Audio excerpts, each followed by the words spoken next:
Quote, he got to a point where he locked himself in his office and was so upset that Twitter employees feared he would hurt himself. All right, you've got to check out the unbelievable level of gaslighting that was going on during Elon Musk's Wisconsin event last night. I can play you a series of clips that show how everybody in the crowd has the wool pulled over their eyes in the most literal sense. And multiple times, Elon Musk even invokes the name of George Soros, spooky George Soros, even though he's the one who's there with the sole intention of influencing a Supreme Court election, undermining judges, giving away millions of dollars, and very, very likely breaking the law. I mean, Wisconsin is suing Elon Musk for basically interfering with an election. So let me break down all of this. There's this clip of Elon Musk getting heckled, which I'll play in just 1 second, but I honestly think that's a distraction, so I do want to start off with what I find to be more important, and that's Elon Musk's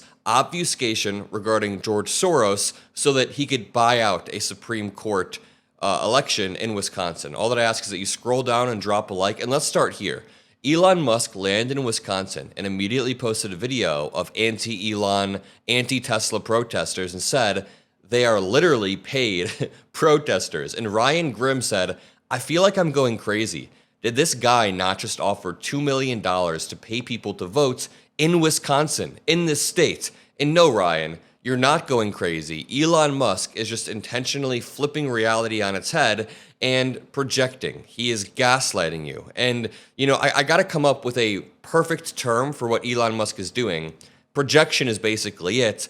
But he very perfectly takes everything that he does, and the second after he does it, he'll blame it on Democrats in order to obfuscate or project. And then Elon Musk posts a photo of him with $1 million check, handing it to some random person, and Doge designer on Twitter says, Elon Musk is a genius. This $1 million giveaway was a brilliant move. And Elon says, yup. And then more pictures come out of him handing out $1 million. The only problem is, this is very, very likely illegal. The Wisconsin Attorney General just sued Elon Musk to block his $1 million payment offers. And that's because Wisconsin has a statute called 1211, which says it is a felony to offer anything of value, like money or gifts or any sort of benefit, in exchange for someone going to the polls or voting in an election. And now what Elon Musk says as a defense is that he's just trying to get them to sign a petition that very likely leads them to voting. But we'll see how this plays out in court. Elon Musk is very clearly making illegal moves. And just check this out. Please check this out. What did I say at the beginning of the video? Elon Musk is straight up gaslighting the audience like a North Korean news anchor would gaslight the audience. So Elon then gets a question. Do you have any information on when Doge checks would be sent out? And I'm just picturing this as someone who's struggling on their week-to-week basis, their day-to-day basis, to make ends meet. And their only hope right now is that Elon Musk is going to somehow save them with Doge checks. It's a pretty sad thought. I don't know if that's true. But then Musk says, it's up to the Congress and the president, too, you know, as to whether specific checks are cut. I'm not even going to play the clip because he just stutters through it. But dude, Elon Musk has been doing all of this outside of Congress. I mean, the entire debate that's been sparked over the past 2 months is, does Elon Musk have the power to do this? Or does Congress still have the power of the purse as laid out in Article 1 of the Constitution? Clearly, it's the latter. Clearly, Congress still has the power, but Elon Musk didn't give a shit. But now that citizens, U.S. citizens, are asking for money back or saying, hey, can we get some sort of a checks cut? You kind of promised that you were saving trillions of dollars of our money. When are we going to see the savings? When are we going to see the returns? Now Elon Musk is saying, well, dude, you got to go through Congress. There are proper ways to do all of this. You guys get what I mean when I said that Elon is straight up gaslighting, right? He doesn't care about any of this. We knew that. But it's not even that he doesn't care. It's that, again, he flips it all on its head. You're the one that's been going outside of Congress and making the argument that Congress just slows you down. So if you really wanted to help the American people, Elon Musk, why wouldn't you cut these checks and go outside of Congress? Now, let's check out this clip of Elon Musk getting heckled. I can't exactly tell what the heckler says. It sounds like Doge is a mess, or it sounds like you screwed up with Doge. And then Elon Musk responds by blaming none other than George Soros. Check it out. The federal government, like, shocking, really. It's insane. Yeah, it's really wild. So,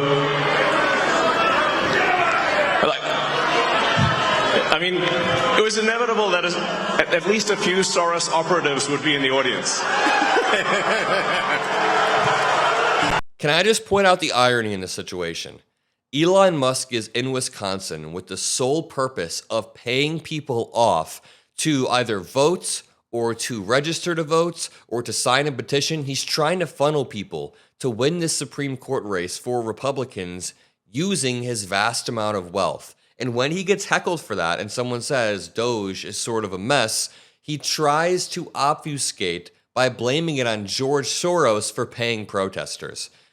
You can say that Elon Musk is projecting, which he is, but I think that's too soft of a word, to be honest. It's not even projection. If this is projection, this is like a spotlight being projected to the moon. Give my regards to George. Say hi to George for me. As he's going around literally cutting checks. Literally cutting checks on stage, by the way. He's accusing people of being paid. I mean, in this one, he's giving $1 million, and it says, y'all never get to lecture us about George Soros again, which I totally agree. Brian Tyler Cohen said, sorry, is Elon Musk attacking George Soros while he's literally buying an election in Wisconsin? The exact thing that Republicans baselessly claim that George Soros does. Yes, Brian. And then Musk says, on X, we don't prioritize one side or the other. We are trying to be fair, and I will reply to prominent Democrats even if they say terrible things about me. Dude, gaslighting city here.